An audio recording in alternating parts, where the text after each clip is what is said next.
Shwmae, sut ydych chi? Dwi'n gobeithio ydych chi'n ansaff ac yn iach. Croeso I fy ngarddi. Mae heddiw 4 o fus Ebrill 2022 ac mae'n hyn heddiw bore clywyd, ond mae'r tymheredd yn mwyn, fel dach chi'n gweld. Dwi ddim yn fawr o gaddwr. Hyd at ychydig o wythnosau yn ôl, roedd y holl le yn ei orchuddio gyda'r mieri, a chimerais I ychydig o ddyddiau I glirio ar y pen yr ardd gefn yma. Dwi'n yn cynllunio I blannu yr gehennyn 4 I blodeuo yn amser ar gyfer dydd Gwyl Dewi Sant. Ar gyfer hyn dwi'n angen I dod I hyd o'r rhywogaeth sydd blodeuo yn cynnar fel February Gold.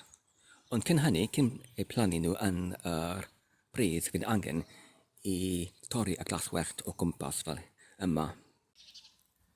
Ar gyfer hyn, dwi'n yn defnyddio Bosch cytogwr sydd yn galw yr model AFS 2337 ac mae'r hyn yn fwy pwerus na'r cytogwr cyffredinol achos ar gyfer y gwifren mae'n yn cymryd yr 3mm yn ytrach na anaferol 1 neu 2mm. A dyma'r adael wedi ei glirio yn 2 munud ac nawr y cam nesaf yw I blannu yr planhigion ac ar ochr de mae'r February Gold ac fi'n mynd I blannu nhw ar y ochr de ac ar y ochr chwith mae'r Lobularis lent lily ac ar gyfer hyn dwi'n mynd I defnyddio yr planwr ar gyfer y bylbiau ac mae'n mater syml o yn gyntaf I troi o gwmpas yn y cylch yr planwr I mewn i'r pridd ac wedyn I tynnu allan y pridd ac wedyn I pwyso ar y botwm ar ochr I ryddhau y pridd ar y planhigyn newydd. Felly dyma'r cyntaf pot sydd fel yn dweud ar y label yn Narcissus February Gold ac felly oherwydd mae'r tar ohonynt yn y pot dwi'n mynd I gwahanu nhw ac I osod bob un bob yn ei twll eu hunain. Felly mae'n angen I mi I cloddio 20 twll yn ychwanegol 8 ar gyfer yr February Gold ac 12 ar gyfer yr Lobularis.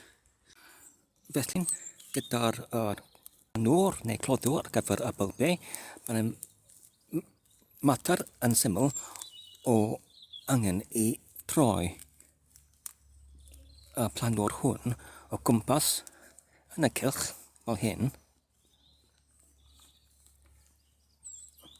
ac wedyn pan mae'n digonedd o dyfynder gyda fe I tynnu fe mas o'r pridd fel hyn ac wedyn I osod y planhigyn yno fe. A dyna'r cynny'n 4 I gyd wedi ei phlannu. Fan yma mae gyda ni bwll yn y clawdd oedd wedi ei chwythu I lar y llynedd neu cyn hynny ac nawr yn hytrach na cywerio yr bwll yma penderfynais I blannu yr coed afal. Mae'r coed I gyd o'r amrywolyn sydd yn galw Red Windsor ac mae'r amrywolyn hyn yn cynrychiadwy iawn yn dwyn llawer o'r ffrwythau dwi'n yn darganfod ac hefyd rhwng nhw dwi'n wedi plannu yr amrywolyn o'r rhosyn sydd yn galw Zephyrin Druin achos does dim unrhyw draen ar y rhosyn hon.